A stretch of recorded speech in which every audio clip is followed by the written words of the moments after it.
Look at all the things that you could do and ask yourself, do you want to win? You see, to win is to know what's important now. The challenge is to just get started. Not now, but right now. Bring on the resistance, bring on the challenge, and allow yourself to have the feeling of elation when you've got started and you've done something that you said that you were going to do. And the more you do this, the better you will feel, the more adept and the stronger you will become at moving through the resistance that we all face. You see, how you do anything is how you do everything. And the fact is, it all comes down to one thing. That one thing is choice. And what's the easiest choice to make? Well, the easiest choice to make is to choose what you've chosen before. If you always do what you've always done, then you'll always get what you've always got. Ultimately, your attention is your superpower. Your attention to focus on now what needs to be done. And this is the difference between success and failure. When you're focusing on something you can control, you're not having a negative thought, even if you're dealing with negative information. When you're seeing yourself focusing on things you can't control, that's when you don't want to be. Anytime a thought comes into your mind, I want you to stop and ask yourself, can I control this? If the answer is yes, go right in and get involved.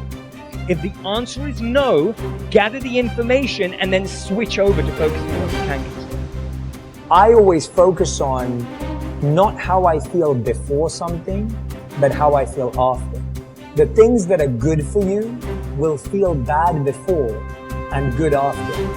And the things that are bad for you will feel good before and terrible after. And so I'm more focused on how can you be healthy. We want mental health. We want physical health. I want relationship health. Like, health is more important to me than happiness, because health creates happiness. Progress equals happiness. If you keep growing, you're going to feel alive. And if you keep growing, you're going to have more to give. And when you're growing and giving is when life is magnificent. It doesn't matter how many statues, Oscars they give you, or how much money you have in the bank. We've all seen people have all those things, and I get the phone call because they're depressed. So it's really an inner game. And I think that's what's missing for us today. Everybody's focusing on the outside world. And there's a lot of things in the outside world you'll never be able to control. You can influence, but you can't control it. Your mind, your emotions, your body. You have 100% control over what you do with these things. And that's where the game is won. You win the inner game, then you win the outer game. We progress by creating progress. The way it happened was really very simple and straightforward. Mr. Schoaf simply took me aside one day and said, "Jim, you have enough talent and intelligence to really accomplish a lot in life, but you just don't have enough reasons to make it happen." When I heard that, something clicked inside my head. This was truly a key insight, a turning point in my life. I had always doubted if I had enough ability to be successful, but suddenly I realized that having enough ability was not the problem. The problem was having enough reasons. If you're like most people, having to is a lot stronger than wanting to. But often, and especially when you're young, that difference isn't always clear until someone points it out to you. But of course, different people are motivated by different things. In order to be successful, you need this very internal, very personal, very unique thing called strong character. So you have to build yourself from the ground up, and that's scary for a lot of people, but it's also a massive opportunity. You can decide if you want to be a famous musician, or a nice sensitive poet, or a painter, or a kickboxing world champion, or a businessman. You get to decide on all the different characters in the video game. You can choose, who do I want to be? And then if you actually try, you can become it. Isn't that amazing? You can wake up and go, you know what? I want to be this kind of guy. I knew who I wanted to be. I want to be the dude pulling up in the Lambo, 3 a.m, gets out. Everyone's like, who is this big, strong, rich dude? I wanted to be that man, so I became it. And if you don't want that, if you want to go be a musician and play guitar and get a bunch of chicks and chill in Bali and smoke, whatever, go, you can choose your character and build it.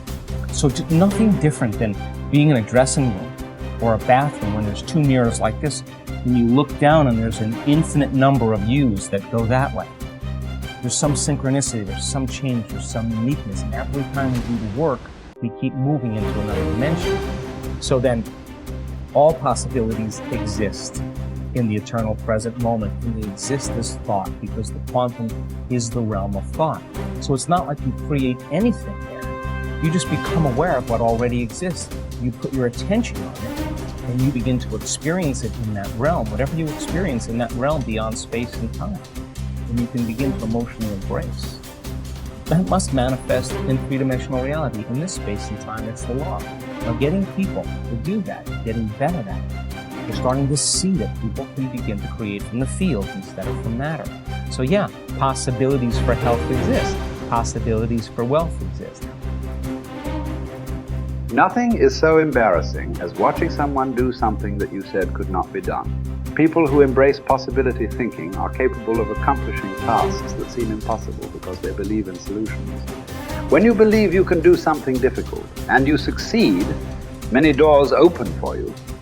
Big thinkers are specialists in creating positive, forward-looking, optimistic pictures in their own minds and in the minds of others. If you embrace possibility thinking, your dreams will go from molehill to mountain size, and because you believe in possibilities, you put yourself in position to achieve them. The winners in life think constantly in terms of I can, I will, and I am. Losers, on the other hand, concentrate their waking thoughts on what they should have done or what they don't do. If you believe you can't do something, then it doesn't matter how hard you try, because you've already lost. If you believe you can do something, you have already won much of the battle.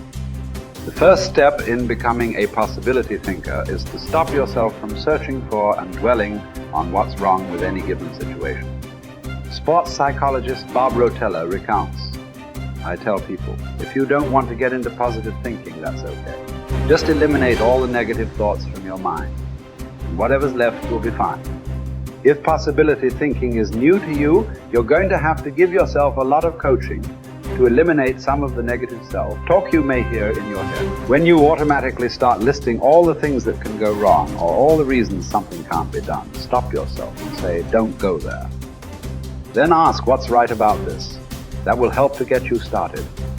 And if negativity is a really big problem for you and pessimistic things come out of your mouth before you've even thought them through, you may need to enlist the aid of a friend or family member to alert you every time you utter negative ideas.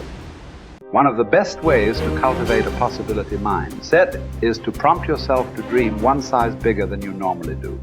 Let's face it, most people dream too small. They don't think big enough. Henry Curtis advises, make your plans as fantastic as you like, because 25 years from now they will seem mediocre. Make your plans 10 times as great as you first planned, and 25 years from now you will wonder why you did not make them 50 times as great. If you push yourself to dream more expansively, to imagine your organization one size bigger, to make your goals at least a step beyond what makes you comfortable, you will be forced to grow. And it will set you up to believe in greater possibilities. Most people want their lives to keep improving, yet they value peace and stability at the same time. People often forget that you can't improve and still stay the same. Growth means change. Change requires challenging the status quo. If you want greater possibilities, you can't settle for what you have now. When you become a possibility thinker, you will face many people who will want you to give up your dreams and embrace the status quo. Achievers refuse to accept the status quo. As you begin to explore greater possibilities for yourself, your organization, or your family, and others challenge you for it, other possibility thinkers across the country and around the world are thinking about curing cancer, developing new energy sources, feeding hungry people, and improving quality of life. They are challenging the status quo against the odds. And you should too,